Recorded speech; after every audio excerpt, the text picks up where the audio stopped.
Assalamualaikum warahmatullahi wabarakatuh. Selamat pagi, anak-anak sekalian. Hari ini kita melanjutkan materi kita dengan DHCP, Dynamic Host Configuration Protocol. Kita masuk ke pengertian DHCP.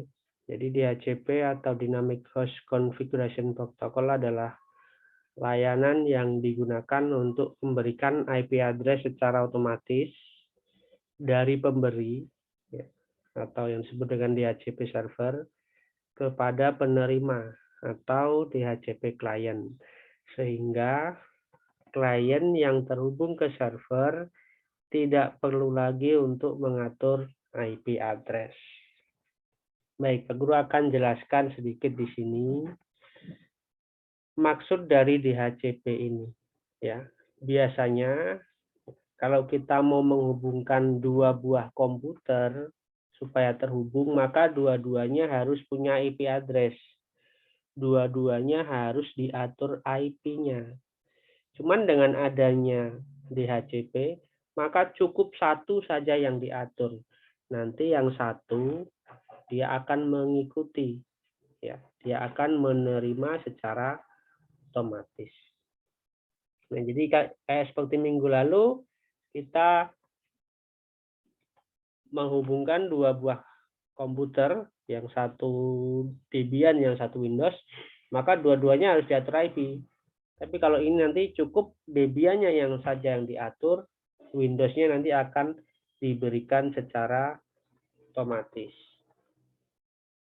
Nah, ini konfigurasi minggu lagi.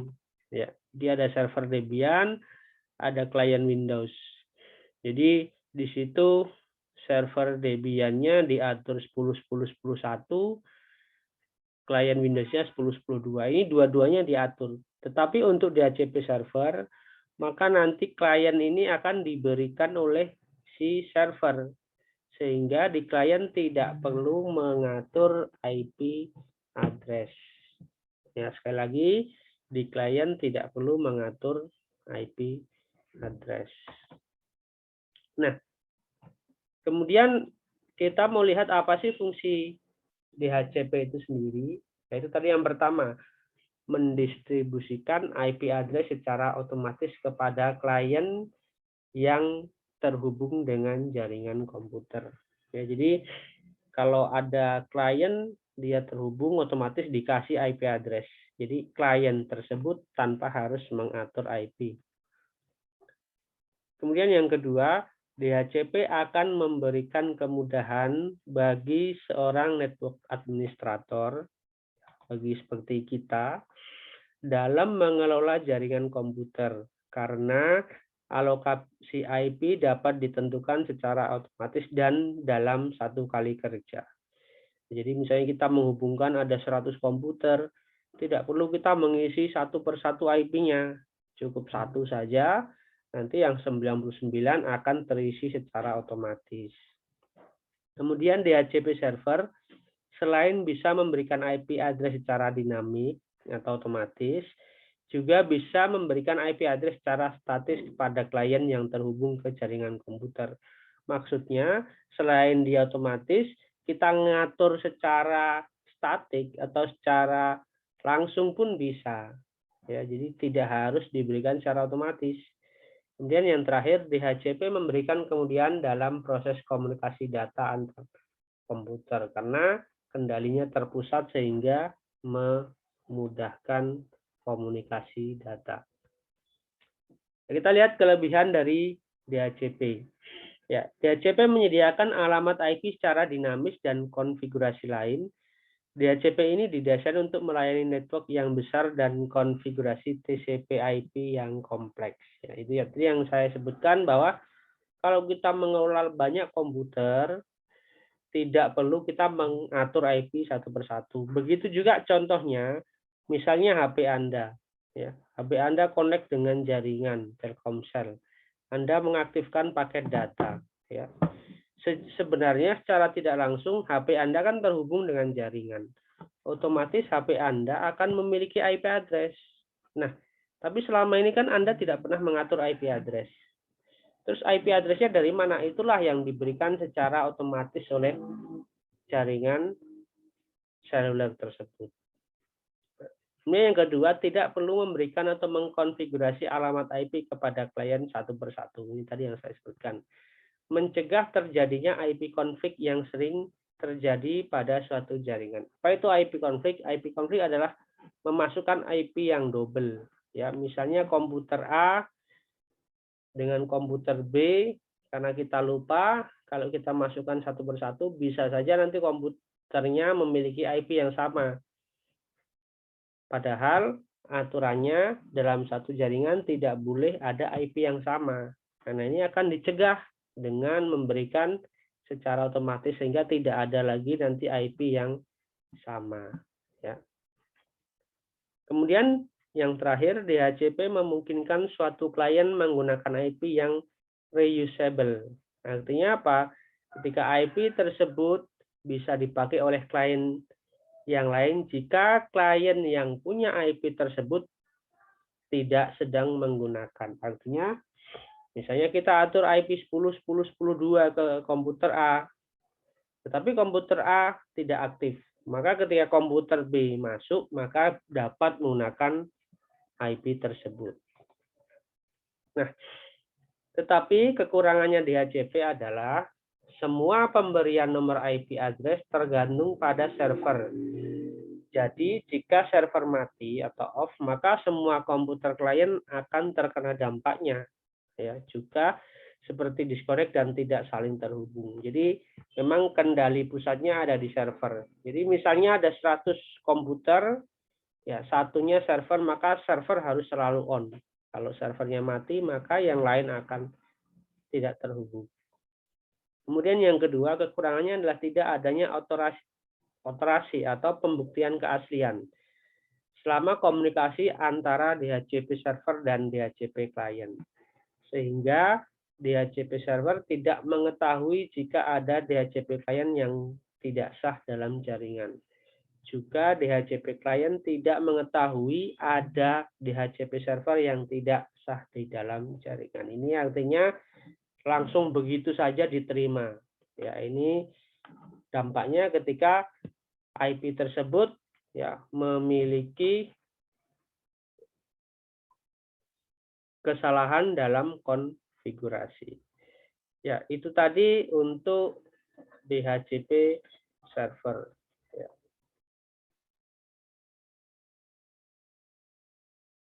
Dan bagaimana konfigurasinya pada VMware Workstation? Nah, kita sekarang kembali ke VMware Workstation. Ya. Karena minggu lalu kita sudah mengatur IP pada server, kemudian mengatur IP pada klien, kemudian dua-duanya sudah terhubung. Nah, untuk sekarang IP pada server tetap, namun IP pada klien kita hilangkan. Ya, jadi server tetap memiliki IP seperti biasa, cuman klien kita hilangkan IP-nya. Tujuannya supaya dia mendapatkan IP otomatis dari server. Ya. Nah, kita kembali dulu ke server. Ya, kita akan coba mengkonfigurasi DHCP di server. Nah, kita hidupkan mesin Debian-nya, kemudian kita tunggu sampai selesai login.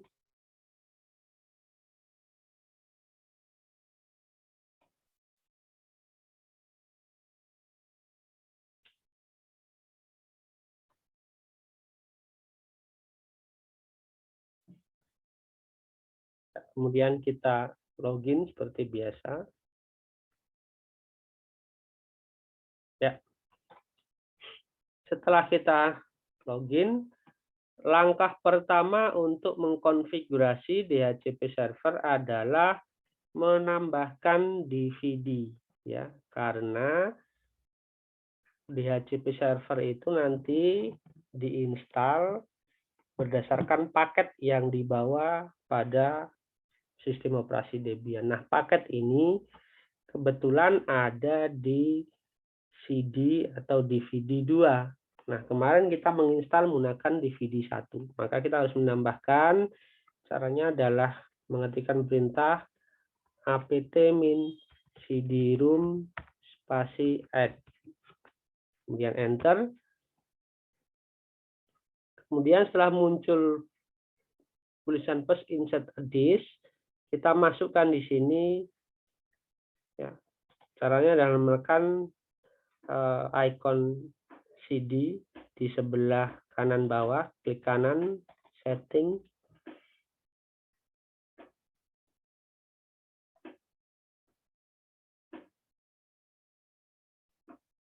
Kemudian pada use ISO image file, kita browse, kita cari Debian 9 DVD 2. Nah, kemarin kalau untuk yang menginstal itu adalah DVD 1. Nah, sekarang kita cari yang DVD 2.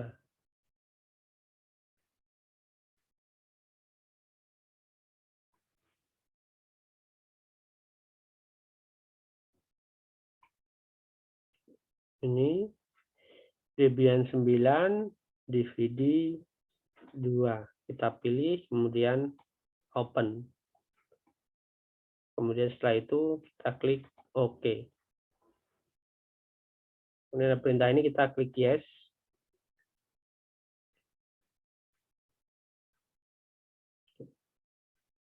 Dan setelah itu kita kembali ke Debian, kita tekan enter.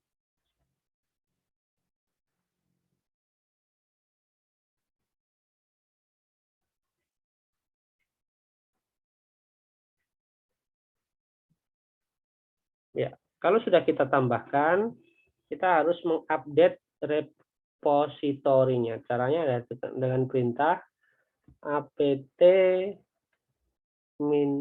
get spasi update.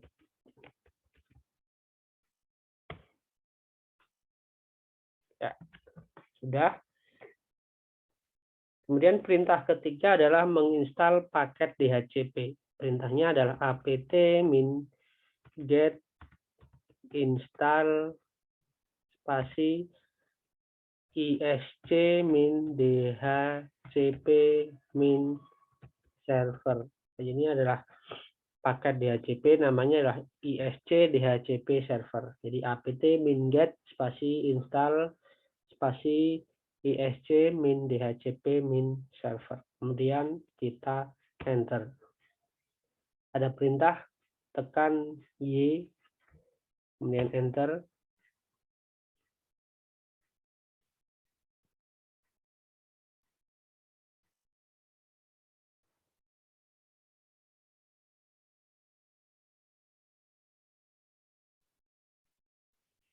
Ya, kalau sudah sampai di sini, kemudian kita konfigurasi port Ethernet-nya. Ya, jadi karena Ethernet-nya harus kita tentukan mana yang akan dijadikan DHCP. Caranya ketikkan perintah nano spasi /etc /default /dhcp.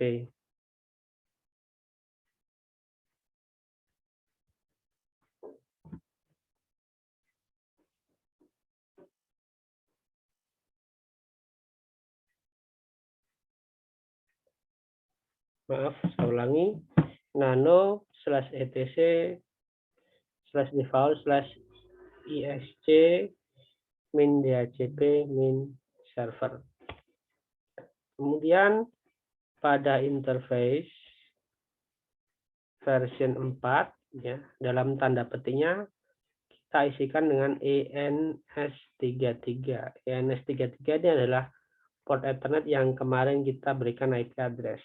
Setelah itu kita simpan, Ctrl X, Y, enter. Nah, setelah kita konfigurasi portnya, Ethernetnya, kemudian kita konfigurasi IP address yang akan diberikan kepada klien melalui konfigurasi DHCP. Caranya tekan atau ketikkan perintah nano spasi /etc /dhcp /dhcpd.conf. Ya, sekali lagi, nano spasi /etc /dhcp /dhcpd.conf. Kemudian kita enter. Muncul baris tulisan di sini. Kita cari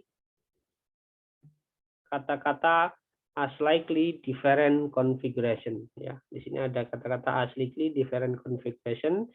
Di bawahnya tanda pagarnya kita hilangkan. Ya, mulai dari kata subnet, range, sampai dengan tanda tutup di bawah max list, itu kita hilangkan tanda pagarnya. Nah, kemudian kita ganti parameternya. Ya, subnet ini adalah networknya server. Ya, network server adalah 10.10.00. Netmax-nya adalah netmax server.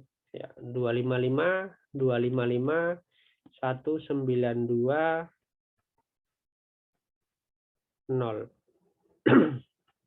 Kemudian range ini adalah IP yang akan diberikan kepada klien. Ya, range itu adalah antara. Misalnya kita akan memberikan IP kepada klien dari 2 sampai 10.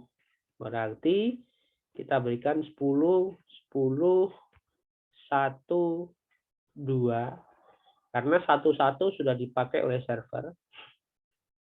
Sampai dengan 10, 10, 1, 10. Maaf. 10, 10, 10, 10. Jadi kita akan berikan range 10, 10, 10, 2 sampai dengan 10, 10, 10, 10. Kemudian option domain servers, kita masukkan IP-nya server. Ya. Itu NS1, seterusnya kita ganti dengan 10, 10, 10, 1. Ini IP-nya server. Kemudian option domain name kita tinggalkan karena kita belum punya domain. Option router kita masukkan IP-nya server kembali. Option broadcast address kita masukkan broadcast-nya server. Itu 10, 10, 63, 255. Ya, itu saja yang kita ganti. Ya, sekali lagi, subnet, masukkan networknya, netmax, netmax-nya range yang diberikan kepada klien, option domain names, kita masukkan IP-nya server, option routers, IP-nya server, option broadcast, broadcast-nya server. Kalau sudah kita simpan dengan Ctrl X, Y, kemudian Enter. Nah, setelah itu, ya, kita lakukan reboot dulu mesin Debian. Ya, caranya dengan menekan atau perintah reboot. Kemudian kita enter. Maka mesin Debian akan melakukan hidup ulang. Ya. Tujuannya di sini adalah supaya konfigurasi yang kita buat tadi bisa langsung dieksekusi oleh mesin Debian-nya. Nah, untuk klien, ya, minggu lalu kita mengaturnya. Itu namanya statik. Ya. Tapi hari ini kita tidak mengaturnya atau yang disebut dengan dinamis. Oke, kita login lagi. Kemudian setelah kita login, untuk memastikan konfigurasi kita tidak ada yang salah, coba kita reboot dulu paket DHCP-nya. Ya, caranya dengan /etc /init.d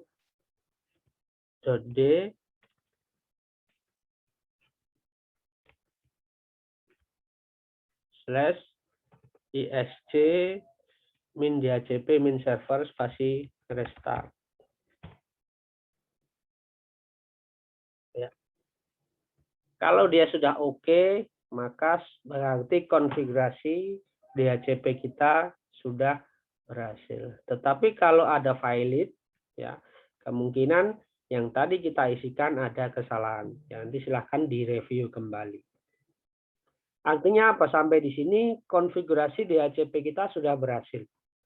Ya, ketika kita menuju ke klien, ya, nah klien ini minggu lalu kita atur secara statis. Coba kita lihat lagi. Kita masuk ke pengaturan IP address.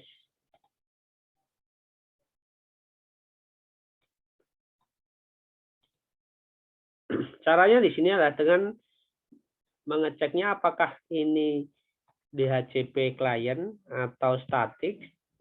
Ketika pada properties ini kita klik details.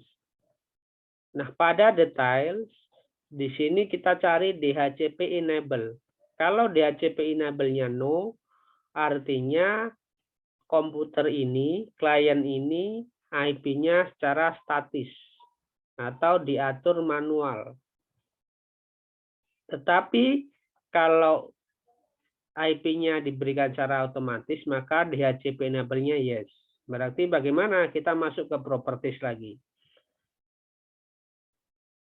Kemudian kita masuk Internet Protocol version 4 seperti minggu lalu. Nah, ini masih ada pengaturan IP-nya. Caranya supaya otomatis bagaimana? Ini kita ganti dengan obtain an IP address automatically. Artinya nanti kita tidak perlu atur IP-nya di sini. Dia akan diberikan secara otomatis. Coba kita lihat. Oke. Yang kita oke, kita tunggu sebentar. Kita tunggu sampai klien ini mencari IP secara otomatis ke server. Kalau sudah, ketika kita detail, ya, nah sekarang sudah berganti DHCP enable-nya yes. Ya, artinya apa? Dia sudah mendapatkan DHCP dari server. IP-nya adalah tetap 10.10.10.2 dan seterusnya. Ini kita tidak mengaturnya, tetapi diberikan secara otomatis. Jadi si klien ini mendapat IP address, cuman tidak kita atur, dia dapatnya secara otomatis. Apakah ini bisa terhubung ke server? Coba kita cek. Ya, kita lakukan uji koneksi. Ya, seperti minggu lalu kita command prompt, kemudian kita ping ke server. Ya, perintahnya adalah ping spasi 10 10 10 1. Ini adalah IP-nya server. Ya, dia reply, kemudian byte time TTL-nya terbalas. Artinya apa? Antara klien dengan server sudah terhubung.